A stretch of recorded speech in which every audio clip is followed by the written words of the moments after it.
Momento de la opinión del ingeniero José Blandón Castillo, casi le digo el nombre de su hijo.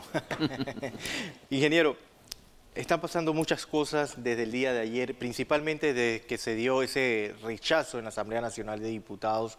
Hemos visto una serie de situaciones que viene viviendo el país, principalmente desde la Presidencia de la República.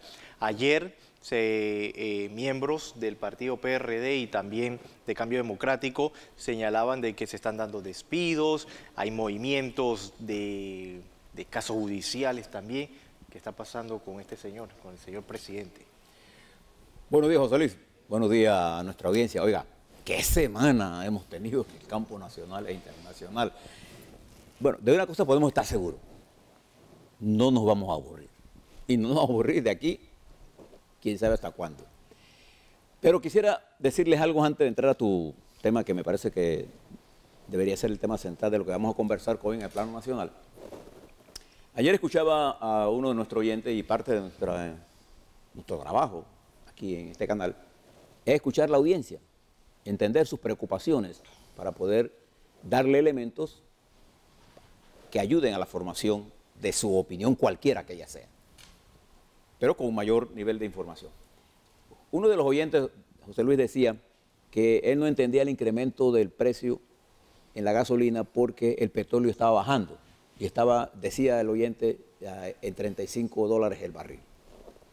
Quiero hacerle una corrección porque la información que tiene el oyente no es cierta. El barril de petróleo de referencia para el precio nuestro, que es el barril de Texas, el WTI, se cotizó hoy, a la mañana de hoy, en $65.90 el barril al alza. Y el Brent, que sí bajó levemente, pasó de 69.80 ayer a 69.55. Es decir, el barril de petróleo ha tenido un incremento sustancial. Usted recuerde que cuando terminamos allá por los años 10 estaba en 38, 40, sí, pero ahora, hoy, el barril se encuentra en el doble de lo que se encontraron hace un par de años. De manera que la información correcta, y usted puede ver esto es fácil de verlo, usted métase en la red, busque un Google, el que usted quiera, y pregunte, precio de petróleo hoy, y le sale automáticamente. E incluso este precio de petróleo y su proyección en el futuro, ante la eventualidad de conflictos que son casi predecibles en el Mediano Oriente y la posibilidad de confrontaciones en la península de Corea por las implicaciones que tiene en el despacho y movilización del comercio, nos pone el precio en una incertidumbre al alza, porque cada vez que hay incertidumbre, artificialmente suben las primas de seguro, y las primas de seguro en este transporte de petróleo tienen un efecto importante en el componente del precio. Y además, la OPEP ha venido controlando la oferta. Pero recuerde que en el Mediano Oriente los principales productores, Rusia, Irán, Arabia Saudita, etcétera, de Qatar, que produce gas, pero están en conflicto. Entonces, esto incluso sirve para que meditemos un poco sobre lo que le hablaba ayer de la energía eléctrica, porque precisamente el gas natural mantiene un precio más bajo en la generación de kilowatt hora o potencia, la energía es cuando usted le pone el tiempo y la potencia es cuando usted tiene disponible una planta para producir una cantidad X de energía eléctrica. Entonces, la energía es la potencia en el tiempo. Por eso la energía se mide en kilowatt hora. Nosotros tenemos que pensar en esto, porque en el futuro, el efecto de lo que hagamos hoy, las decisiones que tomemos hoy, van a incidir en lo que nosotros vamos a tener en el futuro. Por eso le decía que el precio, por ejemplo, de una canasta eléctrica está determinada por el conjunto de las energías que yo esté produciendo, por el tipo de energía y su costo.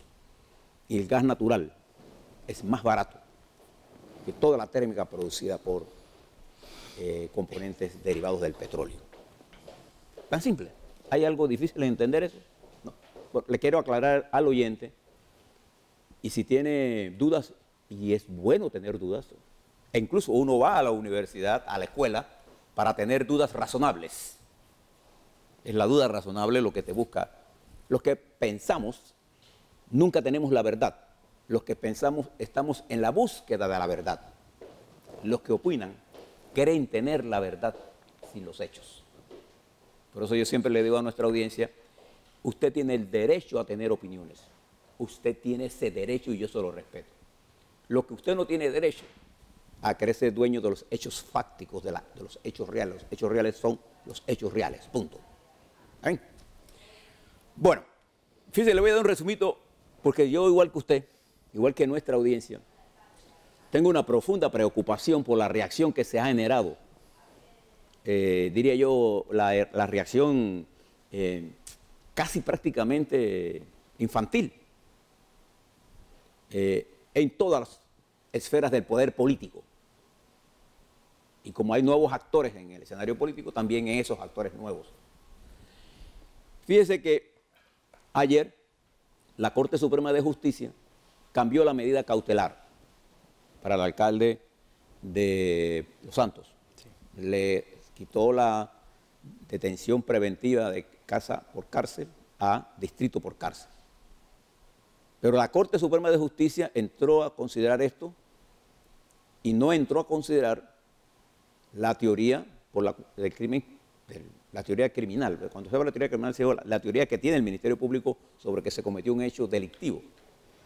Personalmente, y eso es una opinión mía, no tiene nada que ver con el expediente, al conocerlo, no veo ni un hecho que se le pueda imputar al alcalde de Los Santos. Pero la Corte, en términos reales, no desestimó la teoría criminal sobre la que el Ministerio Público basa sus acusaciones. Lo que hizo fue cambiar la medida cautelar. Esto es un proceso en desarrollo. Y fíjese, yo doy mi opinión para que estemos claros en eso, ¿no? Pero quiero que todos entendamos lo que pasó. Además de eso, ayer, el gobernador de la provincia de Panamá, el señor Temístocles Herrera, una resolución administrativa suspende. Los gobernadores tienen esa facultad siempre que haya causal. Eso no es que tienen esa facultad de hacerlo porque da la gana. Las autoridades electas solo pueden ser destituidas por un proceso judicial que los condene. Pero coincide que este gobernador suspende al alcalde Sánchez, ¿no? Sí, Sánchez, Sánchez. Pedro Sánchez de Arraiján. Ustedes conocen todos los problemas que han pasado en Arraiján. Por 30 días. La dirección del PRD atribuye esto a un pase de factura. Pero en Arraiján hay un problema. Los que conocemos a Arraiján sabemos que hay un problema serio en el manejo de la administración de ese distrito. No nos engañemos. Igual que pasa en Chorrera. En Chorrera hay un montón de problemas. Pero el alcalde tiene un mejor manejo. Y también creo que es PRD. Y creo que los gobiernos locales deben mejorar mucho su imagen. Pero el gobernador toma una decisión. Ayer también el Ministerio Público presenta su caso frente ante un juez de garantía sobre el expediente de Financial Pacific que se extravió en la calle al juez que estaba llevando la causa y se toma una decisión sobre el juez separándolo del cargo e imputándole un cargo. Ahí hay otro elemento también importante en este desarrollo. Esos son los hechos jurídicos. Pero ayer también se da una serie de incidentes después de que la Asamblea decidió no ratificar a las candidatas del gobierno, del Consejo de Gabinete, perdón, a la Corte Suprema de Justicia. Ayer también se produce una serie de incidentes en la inauguración de la carretera de Darín, una hermosa carretera, sí, e importante carretera, una obra de extraordinario valor para la provincia de Darín. Se da un incidente que opaca la inauguración. Los presidentes tienen la costumbre de dañar sus propios actos. Al referirse el presidente al diputado presente allí, que es del PRD y a otro, y no lo deja participar en una forma molesta. Y hace declaraciones todavía molestos después de haber hecho el día anterior una intervención en televisión innecesaria. Yo quiero hacer una reflexión sobre eso porque también escuché ayer a Pedro Miguel González del Partido Revolucionario Democrático, lanza en ristre, atacando no solamente al presidente, sino al Ministerio Público y amenazando de que va a haber consecuencias para el Ministerio Público. Cuando la dirigencia política tiene que recurrir a la amenaza, sea desde el punto de vista del gobierno o desde el punto de vista de la oposición, está incurriendo en una violación a los principios de la democracia. ¿Qué tiene que estar un diputado amenazando al Ministerio Público de que va a pagar las consecuencias en el futuro? Si la tiene que pagar, porque si gana la presidencia, lo que sea que le pase al Ministerio Público tiene que pasar por el orden y la constitucionalidad. Entonces, el presidente, enojado, y he escuchado incluso a funcionarios del gobierno decir que el presidente está intratable, súper molesto, y que está por pasarle la factura a alguien. Entonces quiero aprovechar la oportunidad para hablarle a estos dirigentes políticos. Le quiero decir al presidente de la República que lo que pasó en la Asamblea tiene que mirarlo desde la perspectiva política. El rechazo de las dos magistradas en el fondo no tenía que ver nada sobre la capacidad o no de ellas para ese puesto, porque técnicamente tenía la capacidad. A usted le guste o no le guste Zuleika Mur, le guste o no le guste la señora Tobar de Sarac, técnicamente estaban preparados para eso. Pero no se dio por la confrontación política que hay en el fondo. Entonces, el rechazo de este proyecto, fíjese lo que tiene en la ciudadanía. Un sistema político acosado por la falta de tolerancia entre las partes, recibe una especie de oxígeno cuando la Asamblea, haciendo uso de sus facultades constitucionales, rechaza la ratificación de dos magistradas y crea nuevamente la posibilidad, dice la palabra que uso con mucho cuidado, de restablecer el equilibrio del poder político. Eso le dio un aire al sistema político. Si el presidente nadie le ha dicho esto, es más que el rechazo per se, el hecho que la Asamblea, con una fuerza mayoritaria, pudiera darle una especie de respiro, de aire, a la independencia de los poderes políticos para estabilizar el país, fue recibido, eso sí, ahora por el resto del país, como un hecho bueno, positivo. ¿Qué le corresponde al presidente de la República, que ha recibido una derrota democrática? Hombre, simple y sencillamente, proceder a nombrar dos nuevos magistrados y se acabó. Fíjese, señor presidente de la República, la política es el arte de las posibilidades en democracia. En dictadura no. Si yo soy el dictador, yo controlo todo, no tengo que consultar a nadie. Entonces la política es el querer del dictador. Pero cuando hay democracia, la política es el arte de las posibilidades. Y es el deber del dirigente crear esas posibilidades. Si yo no creo las posibilidades, siendo minoría en la Cámara, entonces yo no puedo esperar éxito.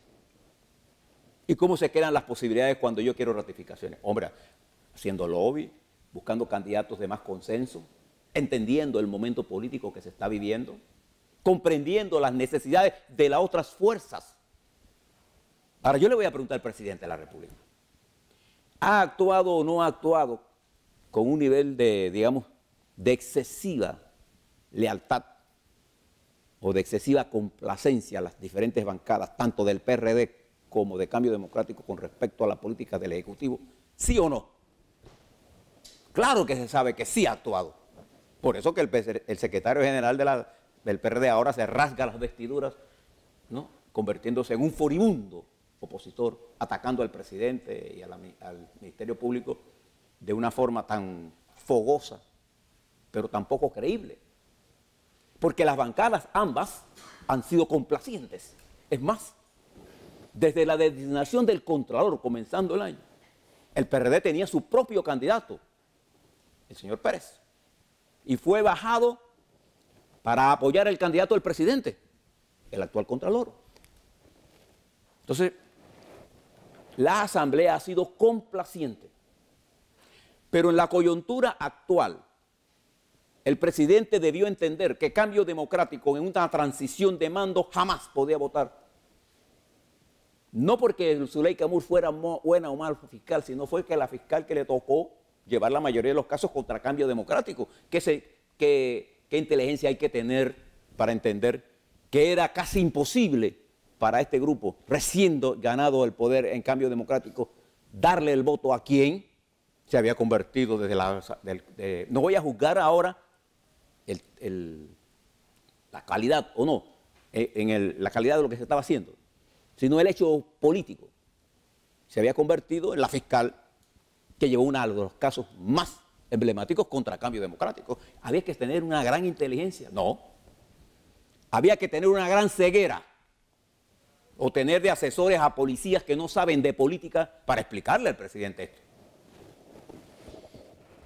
El Partido Revolucionario Democrático, que está fraccionado en 5 o 6 fracciones, ¿puede continuar con su política de complacencia al presidente? No, estamos frente al proceso electoral en mayo 5 de este año se llama el proceso electoral.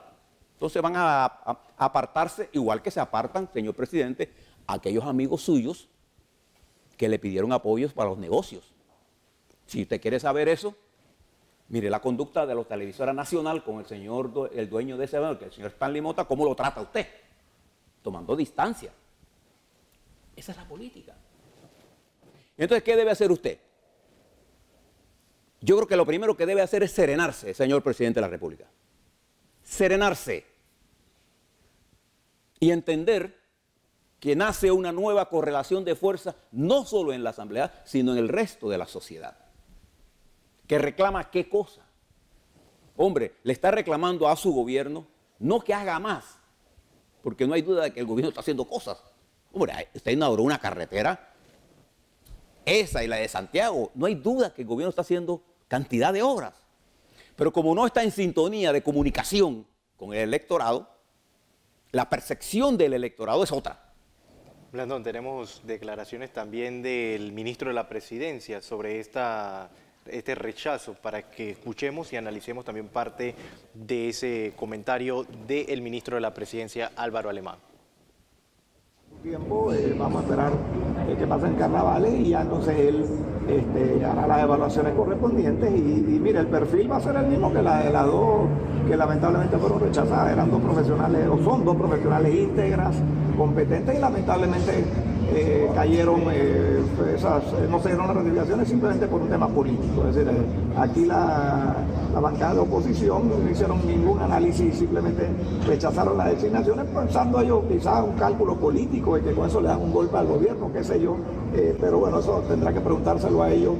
Pero créanme que el perfil va a ser igual, va a ser de profesionales íntegros, profesionales de primera línea como son la licenciada Moore y la licenciada Tobar de Sanabria. El nombre de Guido Rodríguez y el señor Guido Rodríguez y el otro de... Guido Rodríguez es el fiscal de cuentas. Pero dentro de los perfiles estará él y González, Roberto González. Pero yo no soy el presidente de la diputada República. Pero ya se mencionan esos nombres. Yo no voy a caer en estar dictando nombres, porque digo, yo no soy presidente de la República. Entonces, en todo caso, quien puede llevar al gabinete el nombre es el señor presidente, y esperemos que lo lleve y haremos el análisis correspondiente. Hubo una denuncia en el pleno que también el PRD trató de hacer esta maniobra para imponer un candidato. Eso es un tema que tendrá que preguntarle a ellos. Ellos le dirán las razones. Para mí son razones meramente políticas las que llevaron al PRD a tomar esa decisión, y además es lamentable el comportamiento del PRD en la Asamblea, porque una cosa es que rechacen, ellos tienen el derecho de hacerlo, pero otra cosa es que caigan en el insulto que fue lo que cayeron durante el debate. ¿Será reconstrucción? Bien, declaraciones, Blandón. Bueno, ahí tiene lo que yo estoy diciendo. El mismo perfil, el mismo método. No, mire, le decía que el presidente, entonces al serenarse, tiene que buscar lo más rápidamente posible esos candidatos, buscando ¿qué cosa? Un consenso.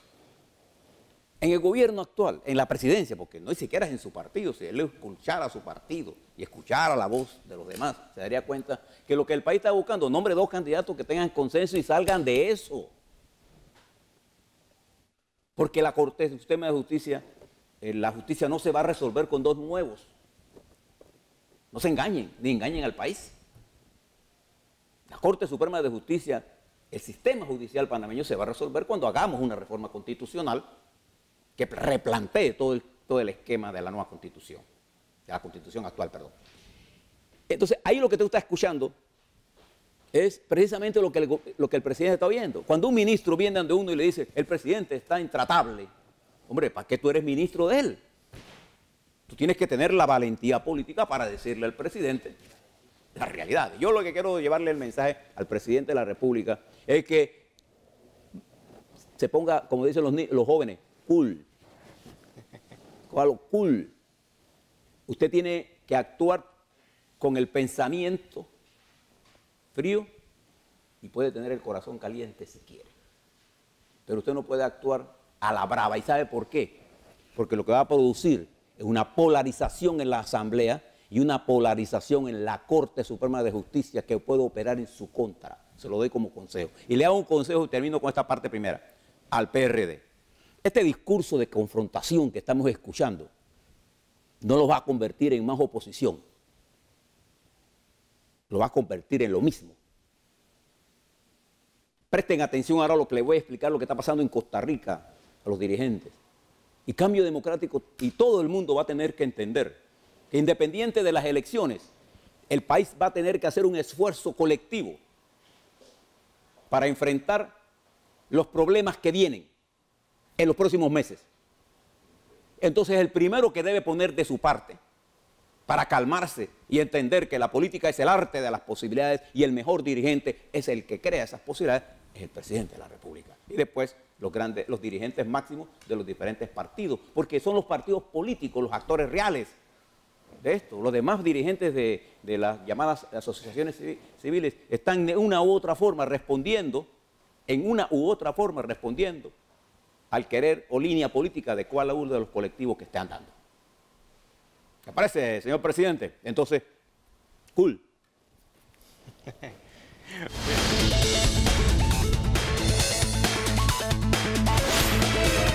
Bien, ahora los comentarios internacionales y este fin de semana hay elecciones en Costa Rica. Sí. Hay dos elecciones, una en Costa Rica y otra en Ecuador. Hay un referéndum. Voy a dedicarme a lo de Costa Rica por el impacto que está teniendo y quisiera que el Tribunal Electoral le prestara atención a una cosa que ocurrió en Costa Rica y está ocurriendo en Costa Rica. Fíjense lo que pasa ayer. Las elecciones son este domingo. La característica de las elecciones en Costa Rica ahora es una alta abstención y un 40-45% del electorado que ha sido objeto de encuestas no tiene opinión sobre ningún candidato. Es decir, las elecciones están en lo que se llama el más alto nivel de incertidumbre de las épocas modernas, desde 1949, hasta la 17ª elección que se desarrolla en el hermano país de Costa Rica después de la Constitución del 49 con aquella revolución de don Pepe Figueres. Y fíjese que pocas veces Costa Rica ha estado en este nivel de incertidumbre, pero además con una alta probabilidad de una gran abstención. Acuérdense que hay dos vueltas. Aquel candidato, si ningún candidato llega a más del 40%, habrá una segunda vuelta y todo parece indicar que habrá una segunda vuelta. Todo parece indicar, pero puede que yo esté más equivocado que el hijo de Limber. Puede ser, porque en este nivel de incertidumbre todo puede pasar. Pero están pasando cosas en Costa Rica, señores magistrados del Tribunal Electoral de Panamá. Ayer se publica una encuesta falsa, porque en Costa Rica se podía publicar encuestas hasta ayer jueves. Nosotros somos más papistas que el Papa y queremos hacer una predicción de encuestas, pero la última se publica 20 días antes de las elecciones. A ver, ¿qué encuesta tiene validez para saber qué va a pasar después? De manera que nosotros las encuestas no gasten ni tiempo en eso. Pero se van a publicar clandestinas en la red. Y ayer se publicó una a nombre de la casa encuestadora Opol Consultores. que es una empresa tica, y tuvo que salir a desmentirlo. ¿Qué decía la encuesta? Que el candidato Rodolfo Pisa, del Partido Social Cristiano, del Partido de la Unidad Social Cristiana, tenía el 52% de la preferencia electoral en esta última encuesta. Era totalmente falsa. La empresa sale a desmentirlo y da sus últimos números. ¿Cuáles son? El pastor evangelista Fabricio Alvarado marca de primero y de segundo el dirigente del Partido Liberación Nacional Antonio Álvarez. El señor Pisa aparece con el 6,5%. Por allá. El gobierno, una decisión del partido del señor Pisa, del Partido Social Cristiano, el Partido Liberal Nacional y el evangelista son los que podrían ser los que queden en el primero o segundo lugar. ¿Quién sabe? No sabemos quién va a ser. Recuerde que cuando el presidente actual ganó las elecciones, iba como de quinto. Iba como de quinto, detrás de la ambulancia, y ganó las elecciones. Ese es el Costa Rica de hoy. Pero además de eso, la campaña en Costa Rica ha sido todo a negativo. ¿Y qué pasa cuando las campañas son todo de negativo? Nosotros acabamos de ver la última elección partidaria, que todo fue negativo. O sea, el ataque descalificativo versus el ataque defensivo. El resultado fue que el ataque descalificativo perdió. La política, las campañas, las elecciones son sobre el futuro. Yo no me estoy preguntando si esto está mal o está bien. Yo tengo una opinión sobre lo que está ocurriendo aquí. Lo que yo quiero saber, quién tiene la capacidad de resolver los problemas hacia el futuro con perspectivas positivas hacia mí. No es que yo esté pidiendo algo para mí, sino así es que lo mira el elector. En Costa Rica, el lenguaje, incluso el pastor que ha pasado del 3% al 26% lo ha hecho con una campaña de miedo, de terror.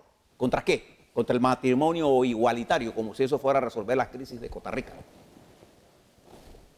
Costa Rica se enfrenta hoy a una grave situación financiera, con sus ingresos cayendo, con un aumento de la inseguridad, con una caída en el per cápita nacional, en medio de una incapacidad colectiva política para salir de ese populismo que no produce nada, y ha caído en el índice de mejoramiento social. Se presentaba como la Suiza de América Latina y está cayendo Costa Rica. Y el lenguaje que han utilizado los candidatos, ninguno inspira a la juventud. Por eso le decía, miren lo que está pasando al lado de nosotros. No estamos hablando, usted vaya por Chiriquí, se fija que hay mucha similitud entre Chiriquí y Costa Rica, estamos muy cerca. El tico es una persona sencilla, amable, quiere vivir en paz, igual que el panameño. En los estados más parecidos entre el estado, nosotros somos una sociedad de paz, de pasarla bien, de disfrutar la vida. Pero los políticos no nos dejan disfrutar. Vamos para el carnaval y miren el desmadre que estamos metidos. Bueno, Costa Rica va a un proceso electoral donde no va a haber nadie que sobrepase el 25 al 30%. Hay 13 candidatos, Panamá puede tener hasta 7. Y el Tribunal Electoral nuestro, que está siguiendo lo que está ocurriendo en Costa Rica, porque el Tribunal nuestro siempre está presente por allá, y va a haber delegaciones nuestras de panameños para allá, pero observen la campaña, no vayan al día de las elecciones, porque el día de las elecciones no se aprende nada. Hay que darle seguimiento a eso. Y mira lo que Moody, la agencia evaluadora de riesgo, analiza sobre esta serie de elecciones que vienen para América Latina, porque a Moody le interesan dos elecciones importantes en América Latina. La de México y Brasil y la de Colombia, por su impacto. Entre México y Brasil se llevan el 50% de la población de América Latina, y Colombia por lo impacto que tiene en lo que puede ser el futuro de una nación con tantos problemas negativos que deja el señor Santos. Entonces, Panamá no le importa a ellos en términos porque nosotros tenemos una economía relativamente sólida, pero tenemos un sistema político destrozado. Entonces, por eso le digo, miren lo que está pasando en Costa Rica, porque este no es Suiza, no es Francia, no es Inglaterra, porque la gente dice, bueno, ¿por qué hablas internacional? Le digo, bueno, aquí está al lado Costa Rica. Miren todo lo que está pasando, miren los errores que se han cometido y cambia el paso. ¿Ah? Cuando usted está bailando con una chica que sabe bailar y usted no sabe bailar, sígala. Si usted sabe bailar, haga que ella lo siga a usted. Pero si los dos no saben bailar, párese un momentito y mire cómo la gente baila. Acuérdese que la política es el arte de las posibilidades. Bien, mire eso en Costa Rica, en Ecuador, eso está prendido allá. Allá eso está en un caos. Créanmelo. Y en los Estados Unidos, hoy podría el presidente Trump dar la luz verde para la divulgación de un informe que por primera vez en la historia va a plantear serias dudas sobre el FBI y todo tiene una intención. La intención es de crear una especie de percepción negativa hacia el FBI para que las investigaciones que esa entidad está haciendo con respecto al involucramiento de la campaña del señor Trump usando a Rusia como elemento para introducir campaña contra la señora Clinton no tenga ninguna validez. O sea, yo descalifico al investigador. Una vez que yo descalifico al investigador, puedo descalificar la investigación. Ese es el plan, esa es la matriz de comunicación. Por eso que usted debe estar pendiente de las matrices de comunicación, porque ellas tienen una intención, llevarle a usted la impresión de que una cosa que está ocurriendo que no es real, se convierta en real en su mente, para que cuando usted haga el juicio, lo haga el juicio con una matriz equivocada. Lo dejo allí y volvemos un poco para Panamá, para que veamos cuáles son las perspectivas, hacia dónde vamos.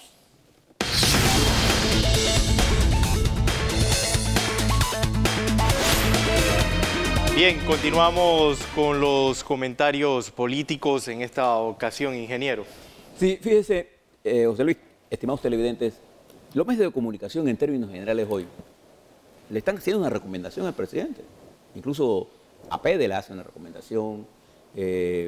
Las noticias que aparecen en el Panamérica hay crítica.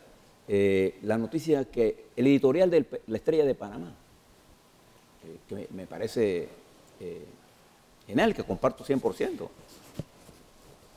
Señor presidente, y el país sabe, la Constitución panameña establece cómo se escogen los magistrados. El presidente tiene la facultad de seleccionar un par el magistrado correspondiente y someterlo al debate al Consejo de Gabinete. Y el Consejo de Gabinete aprueba quiénes son esos dos. O quién es el que ellos someterán a qué cosa. A la ratificación o no de la Asamblea Nacional. ¿Y por qué la teoría constitucional hace eso? Para darle una participación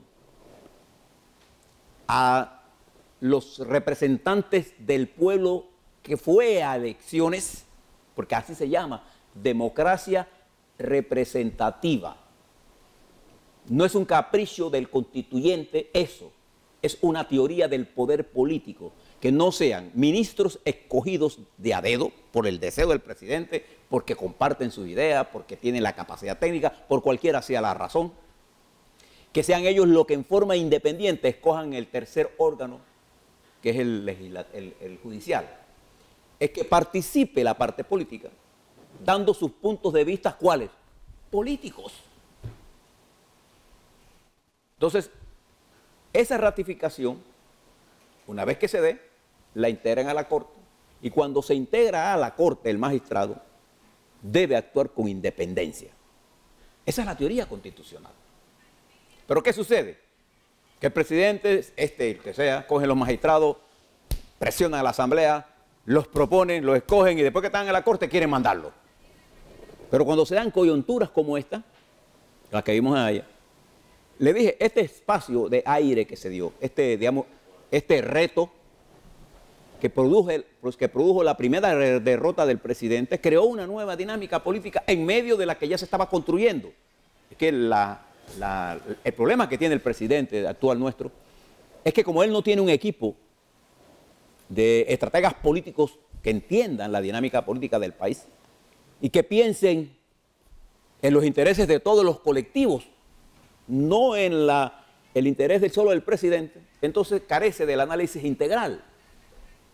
Entonces ellos creían que presionando podían sacar los votos. Desde el principio sabían que no los tenían. Primero porque se demoró mucho no entendió la coyuntura, no tuvo una lectura correcta de lo que estaba ocurriendo y se equivocó. Cuando uno se equivoca, ¿qué hace? No hay ninguna ley en este país que diga que cuando uno mete la pata, la tiene que dejar dentro. ¿Hay alguna ley? No. Hombre, equivocarse, todo el que hace tiene el derecho a equivocarse. Ayer yo le explicaba que la experiencia no es nada más que los errores que uno comete cuando uno los asimila. Dicho esto, la designación de estos nuevos magistrados tiene que darse para estabilizar eso allí y pasar a lo que viene. ¿Qué es lo que viene, señor presidente, estimados dirigentes de los partidos, estimados dirigentes de los sindicatos y estimados dirigentes de los sectores empresariales? Lo que viene es darle cumplimiento a una agenda de reformas fiscales y de reformas estructurales para modernizar nuestra base de servicios. Y la hacemos ya, para que no afecte el proceso electoral, nuestro extraordinario desarrollo económico. Eso es lo que viene. Y después vamos todos juntos a la fiesta democrática electoral de escoger quién es el que nos va a dirigir, hombre o mujer, en el próximo quinquenio. Entonces, yo creo que el presidente debe hacer una lectura diferente. No es que él fue derrotado solamente. Sí, fue derrotado. Es que la democracia tomó una especie de aire, de oxígeno, porque no hay en Panamá balance de poder. Y en la medida en que se va alejando el poder del presidente, y todos los presidentes van perdiendo poder, señor presidente Varela. En la medida en que usted va perdiendo poder y aparecen los nuevos poderes, sus amigos, y particularmente sus amigos empresarios, que fueron aliados suyos y le decían, a este hay que darle, a este no, y los lleva y trae, que van a la presidencia a buscar noticias para llevar a los medios, esos lleva y trae lo van abandonando. ¿En quién debe usted pensar? ¿En el país ahora? ¿Cuál va a ser su legado al país en estos meses? De manera que el proceso electoral se dé en paz. No espere. Y no se le ocurra ahora venir aquí con dos radicales para retar a la Asamblea, porque lo van a echar para atrás. Lo que usted tiene que hacer es hacer rápidamente un sanamiento de las ideas, un acercamiento de las heridas, con las fuerzas políticas, lograr entendimientos básicos para estabilizar políticamente el país y bajar el tono. Recuerde, los grandes problemas se resuelven con una alta dosis de sabiduría y una posición humilde para entender a los demás. No crea que usted es el dueño de la verdad. La verdad, para que sea una verdad social, tiene que ser compartida. Y se lo digo despacito. ¿Ah? Como la canción. Como la canción. Compartida, presidente. Si no las compartimos nosotros, no hay verdad. Simplemente hay empecinamiento suyo. Y la terquedad no es una virtud para la política. Es la sagacidad para entender cuando uno está metido en un lío. Y definitivamente usted está metido en un lío político que tiene que resolver.